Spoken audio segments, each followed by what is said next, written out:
ایک مرتبہ عبداللہ بن عمر وہ مجلس میں بیٹھے ہوئے تھے. یہ ایسے صحابی ہیں جب ان کی شادی ان کے والد نے عمرو بن العاص نے کروا دی تو کچھ دن بعد آتے ہیں بہو اور بیٹے سے ملنے کے لیے. تو پوچھتے ہیں کہ زندگی کیسی چل رہی ہے, حال چال کیسے ہیں. تو بیٹے فرماتے ہیں کہ الحمدللہ زندگی بڑی اچھی گزر رہی ہے, صبح روزوں میں گزرتی ہے اور رات ساری تہجد میں گزرتی ہے. شاید عمرو بن العاص خوش ہو جاتے بات سن کر. بیٹا تو یہی سمجھا ہوگا. عبداللہ بن عمرو بن العاص رضی اللہ عنہما, دونوں باپ بیٹے, دونوں مسلمان اور دونوں بڑے عظیم صحابہ میں سے شمار ہوتا ہے دونوں کا. تو عبداللہ بن عمرو جب یہ بات کہے تو عمرو بن العاص اللہ کے رسول کے پاس آئے, بولے کہ میرے بیٹے کی شادی کروائی اور اس نے یہ بات کہی مجھ سے, شادی کی کوئی بات نہیں بتائی, نہ بیوی کی بات بتائی, نہ اہلیہ کی بات بتائی, گھر کی کوئی بات نہیں کی. تو اللہ کے رسول صلی اللہ علیہ وسلم بلاتے ہیں عبداللہ بن عمرو کو اور نصیحت کرتے ہیں. یہی عبداللہ بن عمرو بن العاص قرآن اتنی کثرت سے پڑھتے تھے, اتنی کثرت سے پڑھتے تھے کہ ہر دن ایک ختمہ ہوتا تھا ان کا. تو اللہ کے رسول بلائے, بولے کہ عبداللہ بن عمرو 40 دن میں ایک مرتبہ قرآن ختم کرو. مسند احمد کی روایت ہے. تو بولے کہ نہیں اللہ کے رسول میں اس سے زیادہ کر سکتا ہوں. تو بولے کہ ٹھیک ہے 40 دن کے بجائے 30 دن میں کر لو, ایک مہینے میں کر لو. بولے کہ نہیں اللہ کے رسول اس سے زیادہ بھی طاقت ہے میرے پاس کرنے کی. تو بولے کہ 20 دن میں کر لو.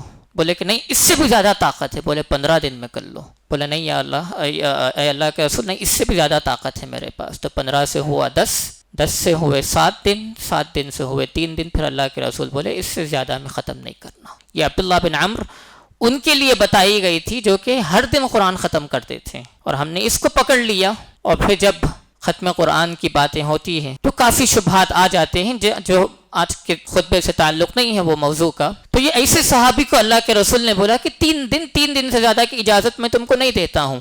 ان کے قرآن کا تو یہ حال تھا, ان کے روزوں کا حال ہر دن روزے میں. تو اللہ کے رسول بولے کہ ایسے کرو کہ پیر اور جمعرات کا روزہ رکھ لو. بولے کہ نہیں اللہ کے رسول اس سے زیادہ بھی کر سکتا ہوں. تو آئے ان کے لیے 13, 14 اور 15 ہر مہینے کے روزے رکھ لو, ایام میں 20 کے روزے رکھ لو. ہوتے ہوتے بات یہاں تک آئی کہ اللہ کے رسول نے بولا کہ صوم داؤد کر لو. داؤد علیہ السلام کا روزہ اپنا لو. وہ کیا تھا, ایک دن روزہ رہتے تھے وہ, دوسرا دن روزہ نہیں رہتے تھے وہ. تو اس طریقے سے آدھا مہینہ روزہ رہتے تھے, آدھا مہینہ روزہ نہیں رہتے تھے وہ. تو عبداللہ بن عمرو اس قسم کے صحابی تھے جو اتنی زیادہ عبادت میں رہتے تھے. وہ مسجد نبوی میں اللہ کے رسول کے ساتھ بیٹھے ہوئے تھے جب اللہ کے رسول بولے کہ تم اب بھی بیٹھے ہوئے ہو, یہاں سے ایک آدمی گزرے گا وہ جنتی ہوگا. تو عبداللہ بن عمرو بولے کہ اللہ کے رسول نے تو مجھے کبھی جنت کی بشارت نہیں دی جبکہ میں اتنی عبادت کرتا ہوں. تو وہ ذرا چوکنا ہو کے دیکھنے لگے کہ کون سا آدمی آنے والا ہے ابھی.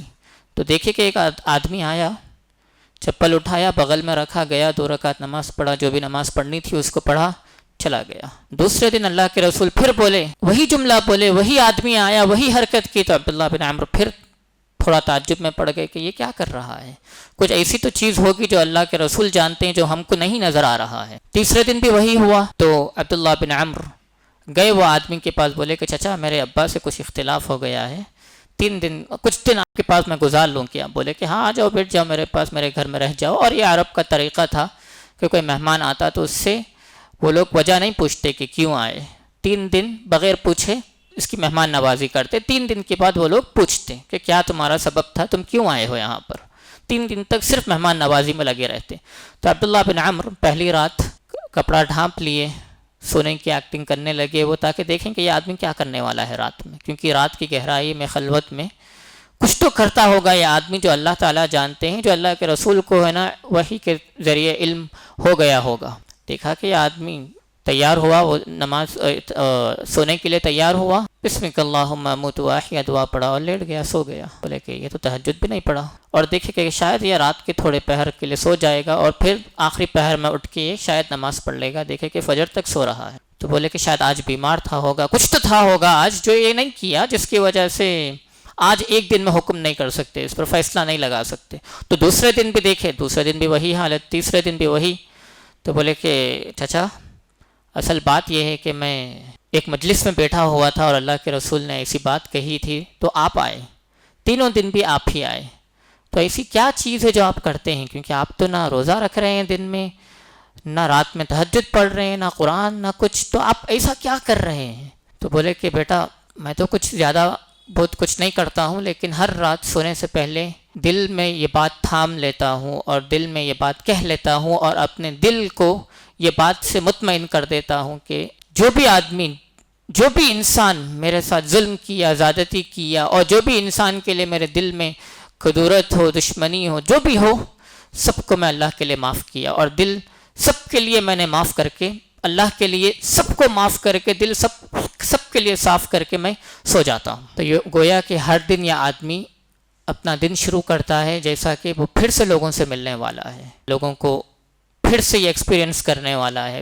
کسی کو ہے نا دل میں خلش رکھ کر، عداوت رکھ کر، دشمنی رکھ کر، یا ماضی کے احوال کو، حالات کو رکھ کر فیصلہ نہیں کرنے والا، یہ آدمی ایسے معاملات کرنے والا جس کے لیے اللہ کے رسول صلی اللہ علیہ وسلم نے کہہ دیا کہ یہ جنتی ہوگا۔